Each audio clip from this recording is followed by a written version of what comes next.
Welcome to Esports Connected. It's just a pleasure to have you to hear about all things 7 a.m. from across the pond. A great big welcome to our member, John Smith-Howell. How you doing today, John? I'm good, thank you. How about you? How about yourself? Very, very good. Very good. Happy February. Yes, this year's going quick already. It's only just started. It is. I see that you have some fancy attire behind you, and I saw a video yesterday, and you're really bringing it today. Let's hear about it. Yeah, absolutely. So we managed to get our brand new jersey professionally produced by a film company who had models involved, and they were really hyped to sort of get involved with esports, and they'd never done a project like this before. And I just said, there you go for it. You know, look at our brand, look at what we do, and the sort of content that we produce, and then bring it to us. And yeah, they absolutely smashed it out of the park. I had goosebumps when I first watched that video. It was fantastic. Me too. It was really, really well done. I mean, what a launch. Such a great day to have you. Actually, if you want to play the video, you do have some share screen capabilities. It would be great. Yeah.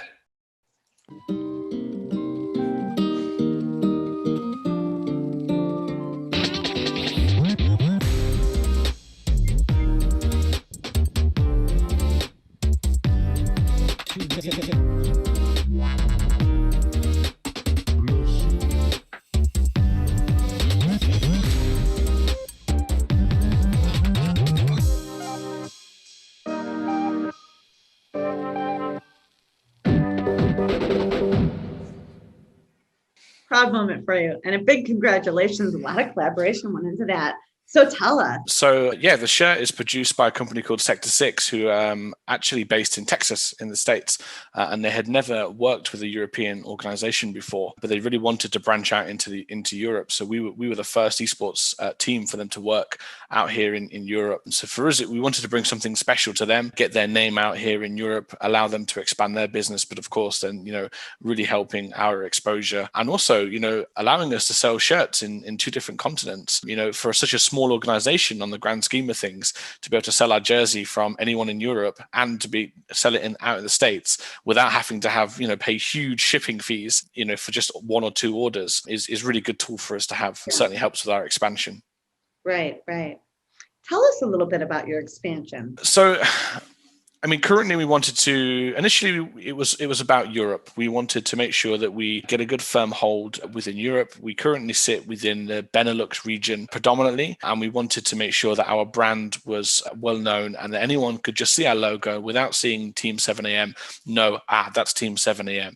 That was the whole purpose of the brand in the first place. Everything was thought about with business and marketing in mind. It was all very strategic from the beginning. And, you know, within the Benelux region, I think we've achieved that in the game titles that we operate in. We've achieved that home branding, and people know our logo and they know who we are, and they think, and the perception is that we have this high quality content and this humble attitude, and that's exactly what we wanted out of this. And yeah, but for me, it's always, we should always reach for the stars. So if you're going to set a goal, then set it in front with some milestones in between, so that we can continue to hit those milestones whilst the bigger picture continues to build.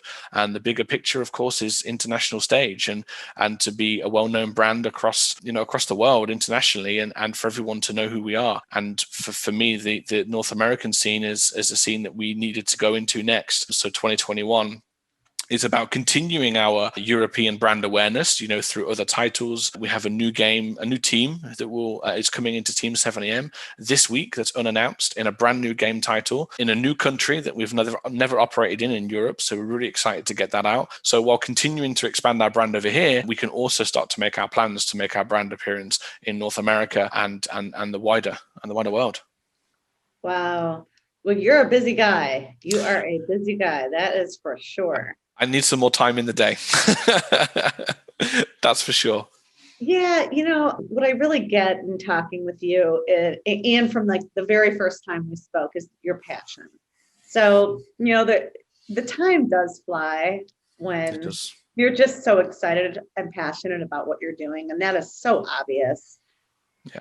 The other thing that I remember that stuck out was something about how long your players have stayed with you. Can you talk to me a little bit about that? I loved your philosophies. Yeah, we have a number of players that have been with us now almost since the beginning, since 2 years. And we one player in particular, Alex, who joined us, he was with us at the very start, and he left us probably about 4 months in. And and he came back probably about 6 months ago, and he couldn't find anything else better. He couldn't find a home that suited, and he couldn't wait to get back here. And I was excited to have him back because he's a fantastic talent. And for me, it just proved that we're doing the right things. People want to be here, and we get a lot of requests from lots of different people who want to come and work with us, come and join the team. And I think it's just that humble being and that humble persona that we give, and it's about the players. It's not about me. It isn't about me. I've had my career. I played my games. I traveled all over where I wanted to travel and played tournaments, won, lost, all of the blood, sweat, and lots of tears. I've done that. For me, it's about giving back to everybody else, using my experience and leveraging that and helping all the other players, the community, the esports industry grow and learn from some of the mistakes that I don't think we've learned from over the last sort of 20 years. Well, maybe what we should start with is, what have you done? Why 7 a.m.? Why don't we start with everything you've done up until now, and then maybe talk about what's next? Okay, so 7 a.m. was purely created because I wanted to do it right. Over the 20 years, I have been in countless number of teams, organizations, some very good, some very bad, and then lots and lots in between. And I'm a very observant learner.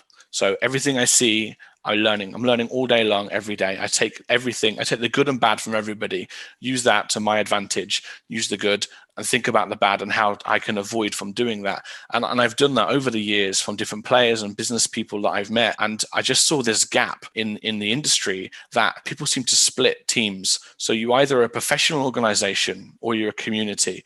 Community teams tend to have lots of teams who their skill level isn't normally that good. They just a community, and there's nothing wrong with that. That's absolutely fine. We need those. And then you have these professional teams who only concentrate on these professional players, but they don't build a community. They just expect or assume people will follow them. And if they don't follow you, then they don't follow you. And I don't like that. I think that's wrong. Well, why can't we do both? Why can't we have a professional structure and be a business whilst build a community, give back to those grassroots communities, give back to those students, get other people involved, engage with everybody around you, and then merge this community, which we know has lots and lots of people in it, and then have a professional structure and be competing with the best that you can compete. And that is the purpose of Team 7 a.m. is to do that and bring those two things together and engage with everybody. And it's tiresome, I'm forever talking to people, but you know what? I really enjoy that. I want to do that. I want people to be able to reach out to me. I always sit in Discord, open with people, always happy to chat.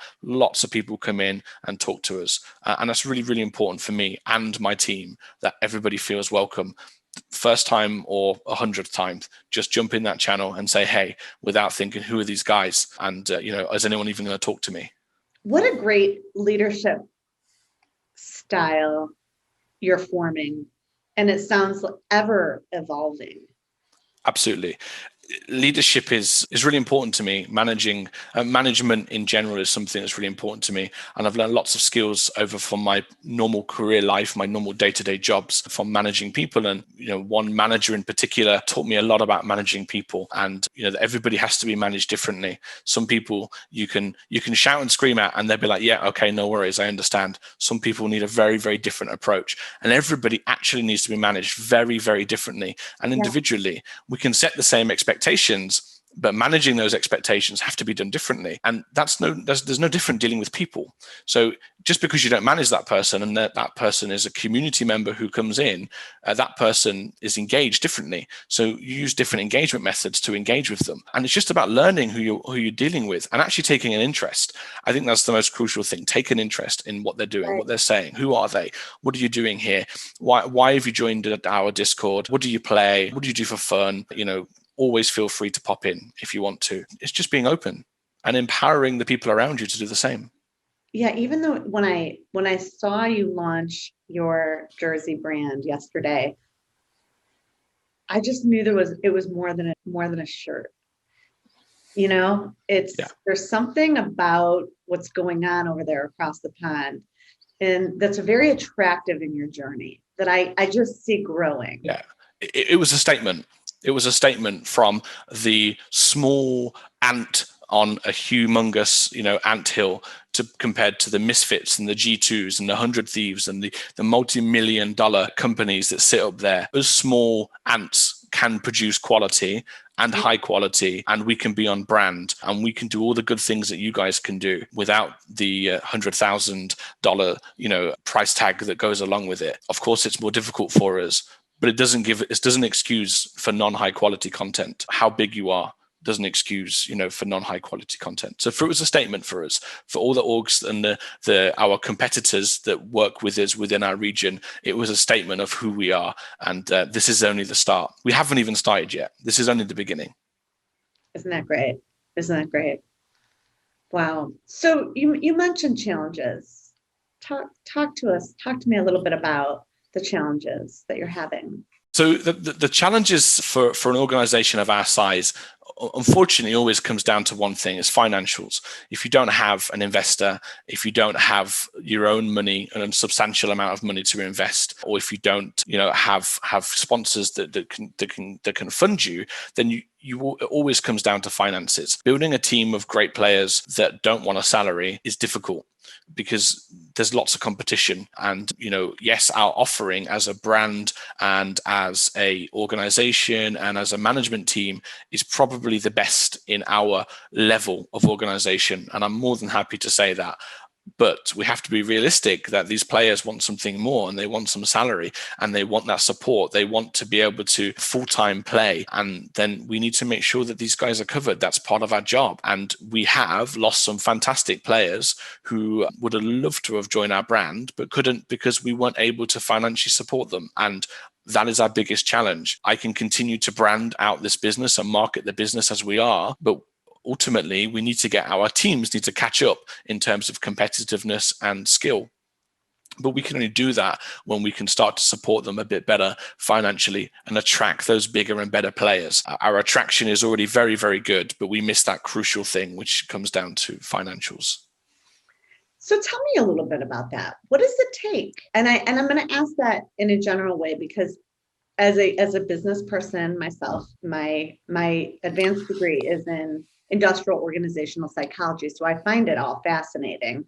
And it sounds like you're truly managing your growth, taking in smart money, managing great players to the best of your abilities. Am I hearing that right?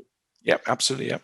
Okay. So tell us a little bit more about what could make a difference from small to mid-sized to large with your comfort level and your style of leadership, your team, your company, et cetera. I think essentially, to be able to compete, we need to make sure that we're competing with other teams at the same level or better. We have a great offering already. I've said that. And, being able to give financial support to those players only adds to that value. And it's not just about that value. It's not all just about money. It's what other things can we do for them? So something that in the industry that isn't taken care of. Are all players at this level paying tax on their income? Probably not. Are they paying pensions, contributions? Definitely not. Are they being supported in any other way? Are they just, are we helping make them create themselves a brand so that they can continue to progress themselves as a player? Are we supporting them mentally from a mental health perspective?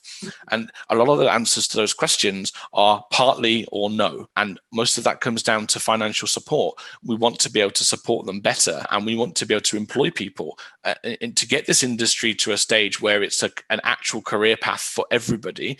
People need to be employed. Currently that doesn't really happen until you're really on that tier 1 level with the G2s and the 100 Thieves. Much below that doesn't happen because there's no scope for that. Or there is scope, but organizations and businesses choose not to do that. They take advantage of someone being self-employed, and then there's lots of other issues, like I just said, all there's tax issues and there's no pension contributions. And eventually the governments will start to pick up on this. They're not silly. They see esports growing and growing and growing and growing. And, you see on LinkedIn all day, these huge numbers that are getting thrown around about the esports world. Well, one day they're going to come knocking and going, oh, hey, That's great. You guys have got this huge industry. Let's talk about tax. Let's talk about tax, guys. And then everyone's going to go quiet very, very quickly. And we need to do that now. We need to support players in other areas. It's not just about the brand and some money. What else can we do to add value to our brand, our business, and more importantly, what else we can give to that player? Right. Yep. There is no greater resource than your people. And you've really got that. How many people are on your team? So as an organization, we sit around 40 in total, and that's between the teams and the coaches and the management staff. So are you coming to our Esports Next event, March 22nd and 23rd?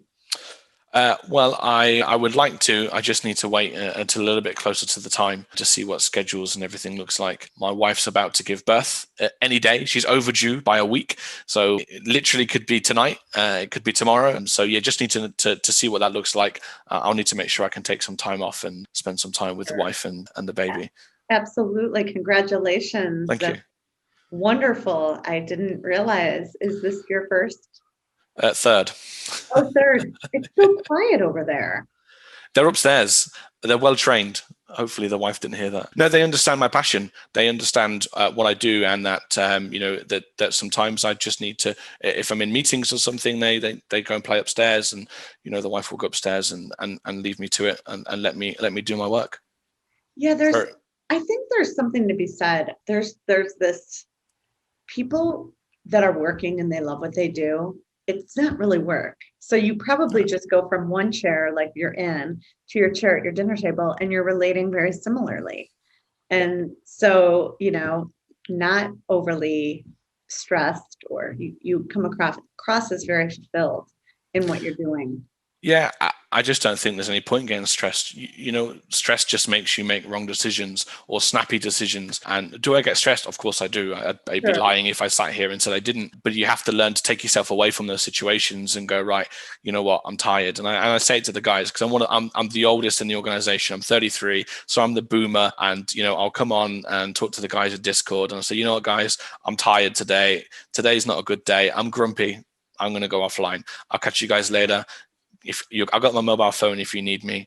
If I've got no meetings, happy days. You just have to admit to yourself, you're tired, you're a bit grumpy, you're a bit stressed. So just take yourself away, because you only do things, subconsciously, and you start making decisions that you're not really thinking about properly, because they're emotional decisions. They're not business decisions. They're not thought through. They're very emotional kind. I'm not in a great mood today, so I don't like you did this, whatever it may be. But would you have said the same thing on a day when you're not feeling tired and you're not stressed and you're not just feeling a little bit, I don't want to be here today? Yeah, I can relate to that. As my career advanced and I fell into doing more of what I loved, or like as I walked toward doing what I loved, the unplugging, it takes something, like I have to make myself unplug. And when you love what you do, it's part of that, you talking about the wellness and the mental health. Yeah. It's amazing how charged back, we come. It is. And you know what? It's really hard, because you think to yourself, I've got things to do. I could do this tonight. I could do that tonight. But sometimes you just need to just say, okay, I'm out for the day, and go out, do something. Not that we can do that currently. Of course, we're still locked down, but just take yourself away. Even if it's for a few hours, you will feel much, much better. And you just have to make sure and make a stand and argue with yourself in your head. You have that argument. Yeah, but you can do all this. Yeah, but just take 10 minutes. Just chill. It's difficult. It doesn't always work, but you have to try. I mean, from being a player yourself to leading a team and being a father and maintaining a balance, it's just really great to see you're really walking the walk.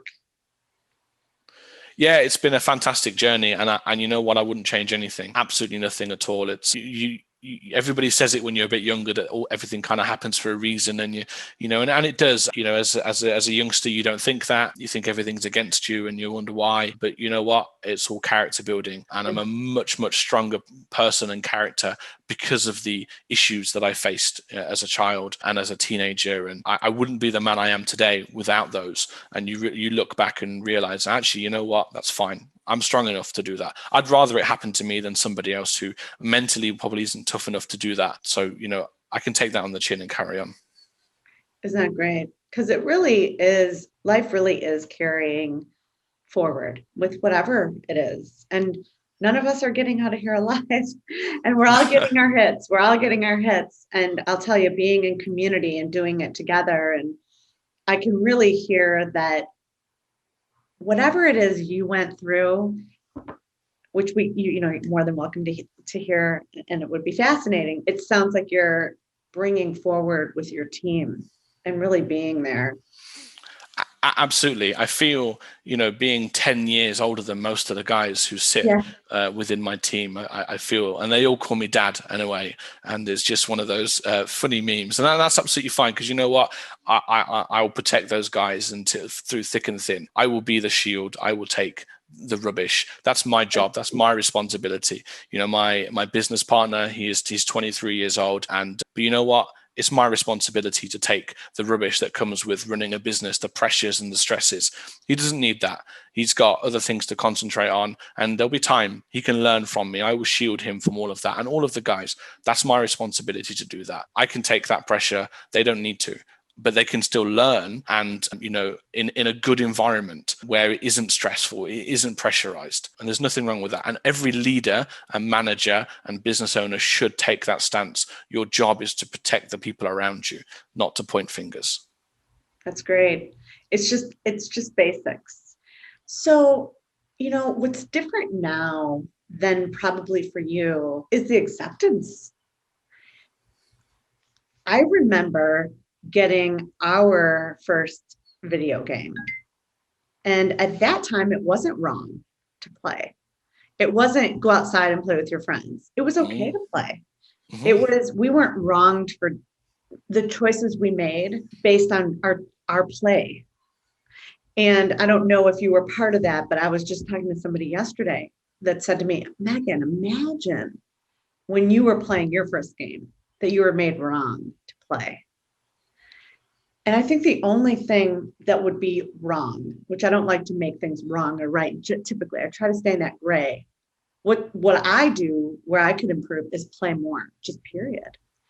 We've almost lost the value of how important play is. Yeah. Not just unplugging, but play. What do you play? What makes you tick? Like what happens when you're not working? How do you take your breaks? So I would imagine you might have been part of that. Yeah, I was part of both. So, at a younger age, at 5, 6, 7, 8, 9, 10, playing on the Nintendo and the Mega Drive, the really old consoles, you're absolutely right. It was fine to go and play. You could sit there and play Super Mario all day long and nobody would say a word to you. You could complete Donkey Kong from start to finish. That is right. And no one would say nothing. And then fast forward maybe 3 or 4 years, and then computers started to get in, and the bigger consoles, the PlayStations came in, and all of a sudden it was like, you can't sit on there all day. Right. You need to go out and play. Huh? Why not? Why can't I? Why was it okay on the Super Nintendo and the Mega Drive, and now it's not okay on the PlayStation or a PC or whatever device you're playing from? I don't know where that transition came from. I'm not sure. I don't know whether it was, maybe people think it's a fad at beginning, these consoles coming out, it was just some fun, just some games, nobody was worried. And I think then when it got a bit more serious and more and more people started to play, and it became much more serious than just playing some games, that it just didn't suit the lifestyle that all of our parents at that point had, and it wasn't the norm. You tend to bring up your children similar to how you were brought up. You obviously try and adapt to make some changes, and you take those good and bad, right, from your parents, and you try and adapt to make a better upbringing for your child. So yeah, I don't know. I don't know why that changed, but it definitely changed, and I was a part of both of those changes. Interesting. Can you tell me a little bit about being part of both changes? I was part of 100% that it was okay. And then as a mature adult, I was part of it's not. And now I'm part of the evolution where not only is it okay, it's just absolutely awesome. Yeah. In balance, like everything else.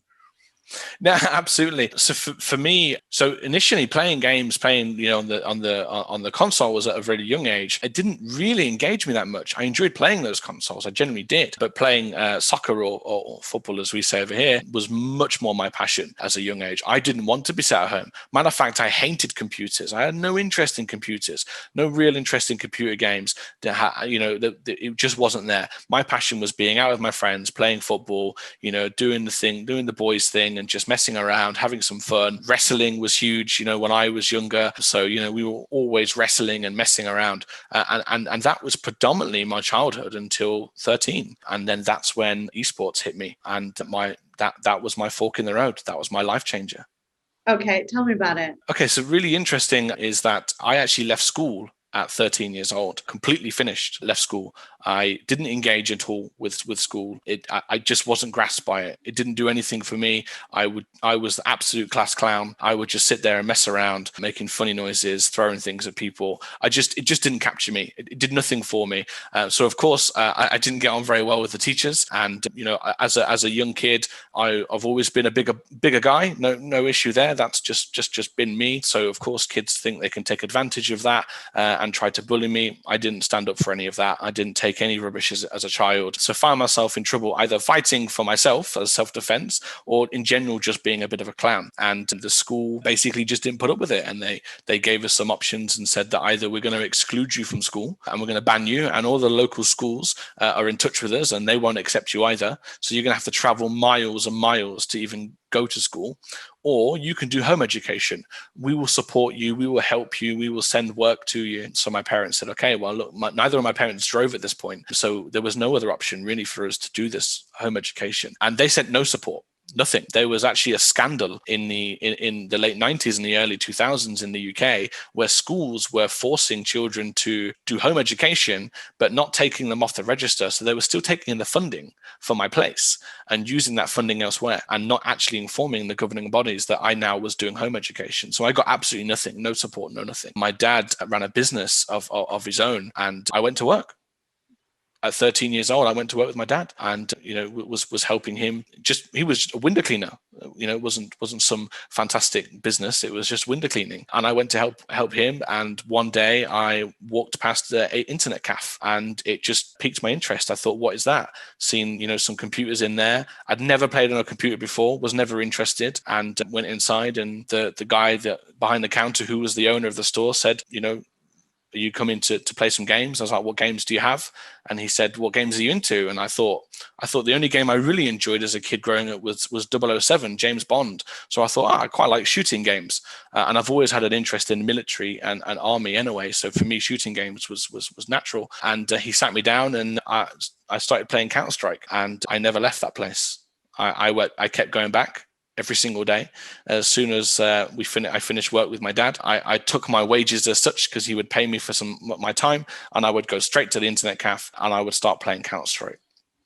And after a few weeks, the owner, Ranjit, said to me, do you not go to school? Like, why are you here? Every day at this time, everybody else is at school, but you're here playing games. And then I explained to him the situation, and he was like, okay, fine. As long as your parents know that you're here and you're all good, then no issue. And then he said to me, well, look, if you're going to come here every day, and why don't you come in early and you can clean the tables for me, clean the keyboards, the mouses, the monitors, help me set up, and then I'll give you free time on the PC. You don't need to pay. And within a year, I was then working there full time, learning how to fix PCs, learning how to deal with troubleshoot issues on the computers, while still playing Counter-Strike. Because I learned from a very good team, I was playing for the main team and winning tournaments at the age of 13. And the rest is history. What a great story. I mean, you're really a legend. I must say that word because, it's so easy to let the tennis balls keep hitting you in the face. I'm thinking the machine, learning that tennis and the balls keep coming, and it's so easy to get resigned. It is so easy to sit on the bench at a game it is easier to be on the bleacher than it is to be on the court. There's just no doubt about it. Yeah. And then there's whatever was going on with you at school. whatever it was, that the missing that wasn't provided for you, that should have been, without a doubt. Yeah. And for you to just find a way, it's such a great story. It's such a fragile age faced with so much resignation. It was really tough, and I think the toughest thing I found was the social problems. So initially, when I first left school, my friends would keep in contact, and okay, you're going to come out on Saturday, we're going to go swimming, or we're going to go play football, we're going to do something. Yeah, of course. But then as time went on, those messages stopped coming. Those door knocks for "is John coming to play?" they stopped happening because I'm now not at school. I'm not with them on a day-to-day basis. I'm not in their social group anymore. That was tough. That was really, really tough socially to even though I had friends here on the internet and I could, play with my team because, after about a year at the internet cafe, my parents bought me a PC for home so I could then play at home because that's what I, of course, wanted to do. So that helped with that. But it isn't the same. It isn't the social interaction that I was used to for majority of my life, being able to just go out and play with friends. And now I had to almost learn to re-socialize. And you know what? Most of the people playing all day or in the daytime were much older than I were. They were 18, 19, and 20 at the time. So then it was tough to be able to, because they socially didn't want to hang around with you, even online, because I wasn't in their age group. And the people at the internet cafe, again, were a lot older than me. So they didn't want to socialize with me either because I was much younger than they were. Why would you hang around with a 13, 14-year-old kid as an 18, 19, 20-year-old? You wouldn't do that. And so that isolation was tough. Right. But I focused on my game and focused on playing and focused on learning. I have no formal qualifications. I've never took a test in my life. I have absolutely nothing. No qualifications, zilch. I focused on learning and making sure that I could do what I needed to go and do. And I read and I observed and I watched everything. Nothing got past me. I observe everything all day, every day, and I take everything in. Chuck out the bad, take the good, use it to my advantage. That's interesting. This morning, I was talking to one of my brothers, my brother Jim, and for some reason, we brought up picture day at school. And it was fascinating. Did you know that on picture day, kids performed best? And I'm not a research guru, but here's what I do know. Dress for success. Get dressed up. Brings something to our spirit. So why do kids perform better during picture day? My brother had a completely different perception than I did. And he said, because we were special. So we got up a little earlier and our parents took a little more time. And we knew it was a special day and we were getting dressed to be special. And what do you know it? Test results on picture day are off the charts. What a great research. I mean, I don't have my hands around it, but today, here you are in your jersey, all dappered up. And it's special. It is. It's a special jersey. And that man that worked at that cafe made a difference for you. One guy.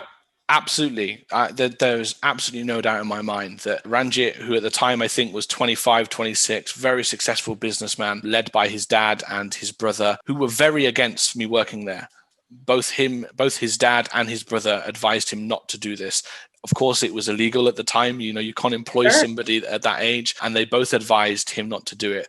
Whatever Ranjit saw in me as a youngster, he decided to carry on and ignore the advice of his father and his brother and to continue, build this friendship. And I still talk to him now, and he's a huge successful CEO who lives out in Dubai. It's a fantastic, he clearly had a very, very successful business life, but I don't know what he saw.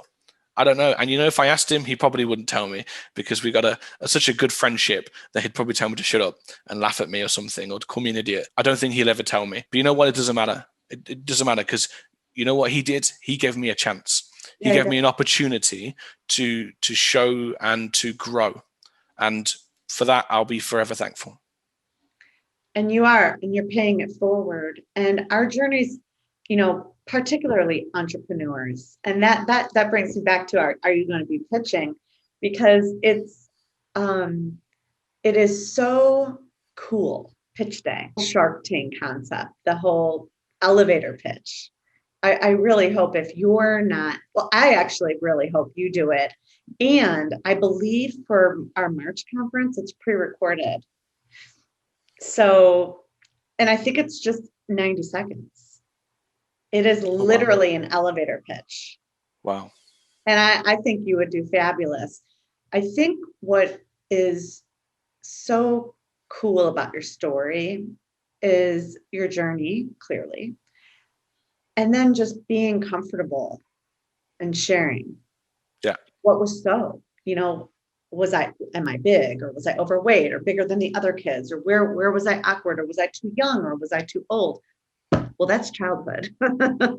And then you get to adulthood, and then it's a whole different am I this or am I that? And then all of a sudden, I think, people like that get to where you are in life, in the gracious space of gratitude, leadership, and coaching, and just bringing it forward. It's such an honor to have you in our community. So much of our community is seeing, even just the welcomes. I always look, and there you are. It is so important. It's so missing. It's so missing, and you got it when we first talked, and that's what this show is about. This show is about when people call you, they pick up at John. How you doing, my friend? Yeah. That's what we want. That's what we're missing. It's relationships, and everybody needs to understand that. And I think I do understand that. You know what, business is great, and getting deals is fantastic. But you know what, relationships are much more than that. I can go get a business deal for whatever amount it is, but if you've got no relationship with that person, when you've got to sell again next year. But if I build a relationship with that person, I've already sold. That's right. I don't need to sell. He's already brought me. He's not buying my brand. He's buying me. He's buying what I believe into. He's buying my vision. He's buying my philosophy and my passion and my drive and my ambition. And my job is to build that relationship and have that. I don't ever need to sell to that person again, because that is selling is impersonal. Selling is, you're doing a bit of a selfish act. Of course you are. You're trying to get somebody to, whether you're selling a product or a service or whatever it is, you're asking someone to part with some money. Whether that's a product or whether it's physical cash, it's the same, right? We're asking someone to give me something in return, and it's quite impersonal. And of course you have to do that initially, because that's just the game. But it doesn't mean it has to always be like that. Why not get to know the person? Why not create a relationship? Why not help each other? What else can I do for you? What else? I know that you've given me this, but what else can I do to help and support and build something more? And you never need to sell that person ever again. And no matter what happens, you've always got someone to go back to. Hey, how you doing? Oh my God, I haven't seen you for months. How are you? That to me is so important. Mm-hmm. That's why, I comment every time somebody joins. I'm the first person to comment on Twitter, on LinkedIn. And yes, I spend stupid amounts of time on LinkedIn, probably more than most people. But it is also important for me to talk to people and introduce to people. I've got to met so many of your members over the last few weeks. It's been fantastic. And, and then introducing them to other people, creating another network group between us. I was saying, I know a guy that does that for you. Right. 1 second, let me get you his name. I spoke to him last week. Even if we can't help each other, not every meeting I go into means we come out with something. We don't get sponsored out every time I have a meeting. Sometimes it doesn't work, but it doesn't mean I can't help that person. Actually, I know who can help you. Right. Let me get this guy's name. Let me reach out to him for you. Rather than just give an email address, I don't do that either. I introduce people. Hey, you said you needed this. Talk to this guy. Help each other. It's called a network for a reason. That's right. It is. And we really do. Well, you make me think of a couple of things. In my, I wanted to study business psychology because I love business and I love people. And putting those together, I just thought was the most brilliant thing ever when I heard about this program. And I've been watching esports because I watch industries, and I've led, managed, built, and worked in over 20 different industries. And this industry is so interesting. well, this is where my miss was. Go out and play, be with friends. Where we missed it was the kids were being with friends. Their friends were, it wasn't a video game being played alone. Correct. It was a community Yeah. that was being built. We were socializing. Exactly. We were talking. We were learning That's from right. each other. And matter of fact, we were doing the best socializing you could ever do because we were doing it from different people, from different countries, from different backgrounds. And you would never get that mixture in school and That's never, right. ever locally ever be able to get that amount of different people from so many different environments in one place to talk and have something similar in common and drive to a common goal. And there's just nothing else that exists that can do that. And esports did that, and it still does that today. And that's why it's really, really crucial that the education sector ties into esports and they get involved and they allow, let's push kids into doing esports if that's what they want to do. They will learn much more. Some of my best friends I've got live thousands of miles away from me. You know, the one particular guy that I have known for 18 years through gaming, and he lives in Iceland. He'll travel every couple of years. He will come here, he will see me, he will get a local hotel and stay and spend some time with me, my wife, and then we will then go back over to Iceland the following year, and we will go spend some time with him and see each other. And I met this guy from playing Counter-Strike, and I could not see him for 6 months.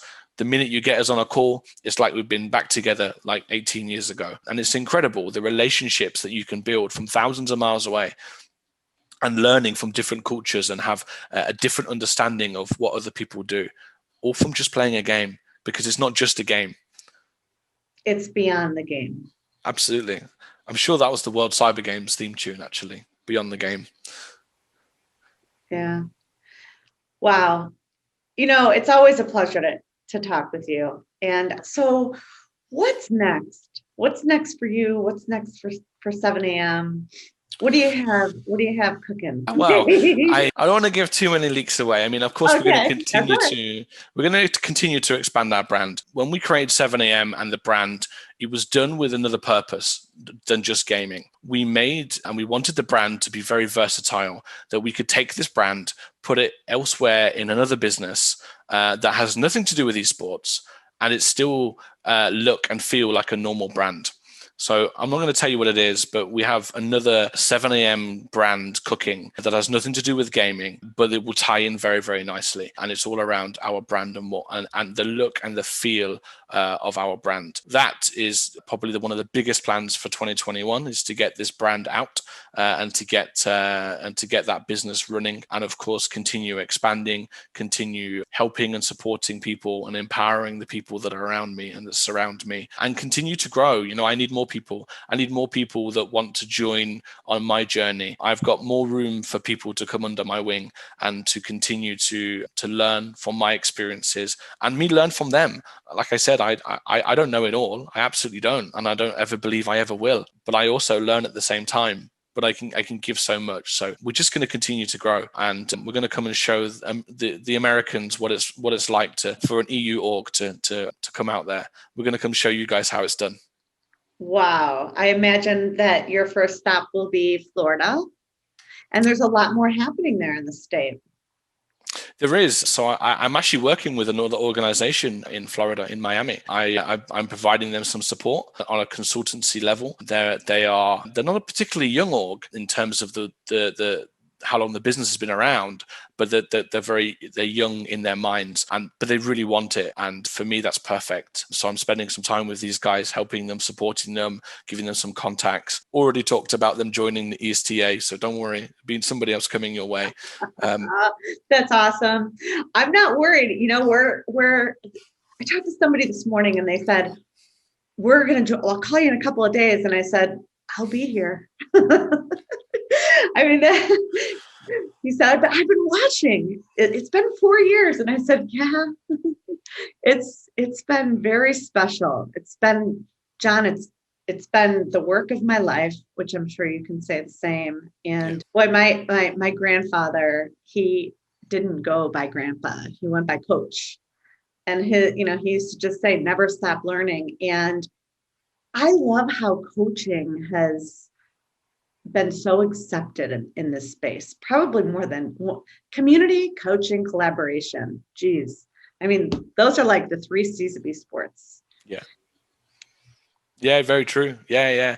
And I think coaching is still got a long way. I think coaching is I would say it's only recently accepted, especially from a player perspective. It wasn't the norm to have coaches back in the day. You would have your team of 5 and that was it. You had your team of 5 and you were expected to coach and learn from each other. And you had one person who was the in-game leader as such. And it was his responsibility to coach you, lead you, and still keep up with everybody else. And that was the job that I always took because I naturally want to do that. I naturally want to take this lead. And I always have this tactical thought process. And from playing Counter-Strike, that worked very well.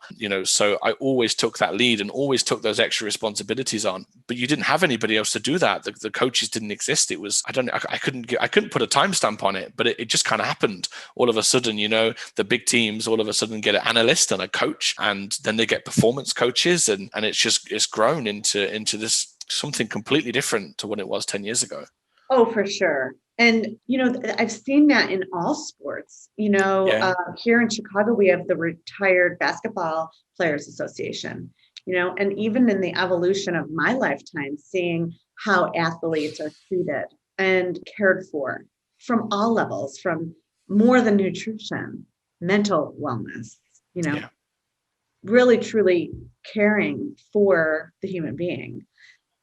And that fascinates me, that the evolution of how much care we are giving as a community. When I grew up, I remember my brothers saying they wanted to be professional. Mm-hmm. And a lot of those athletes, as you know, the it's a rough road, right? And we all learn from that.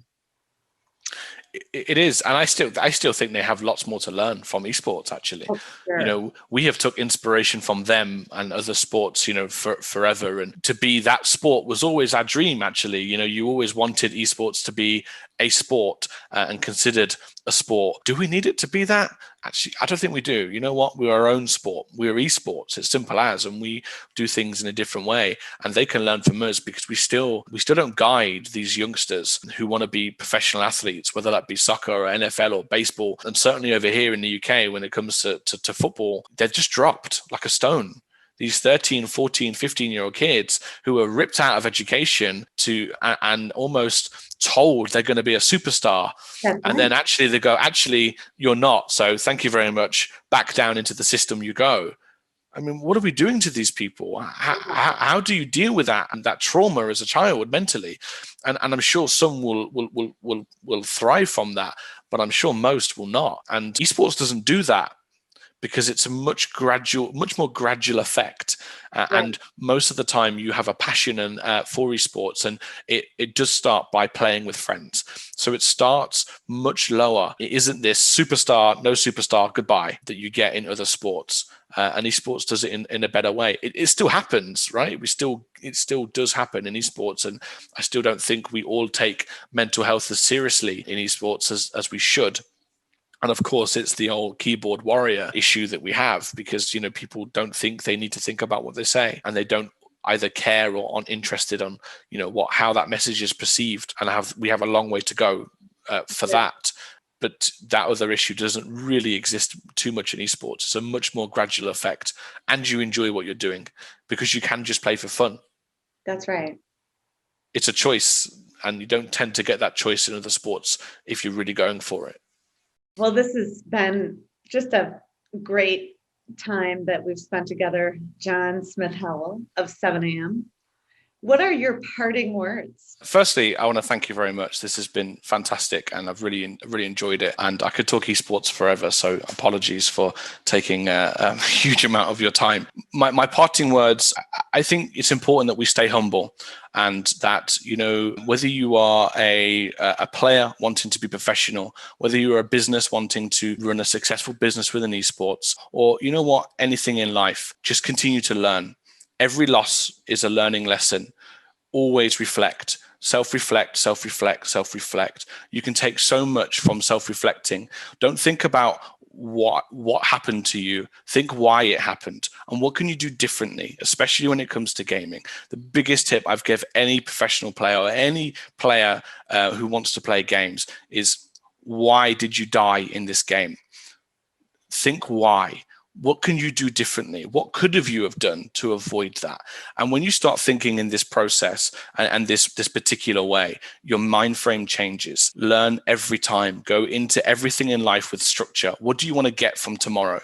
What is it you want to get out of tomorrow? And make sure you get that out. And even if you lost, you still won because you took something away. You learn from that, and then you can then use that to your advantage.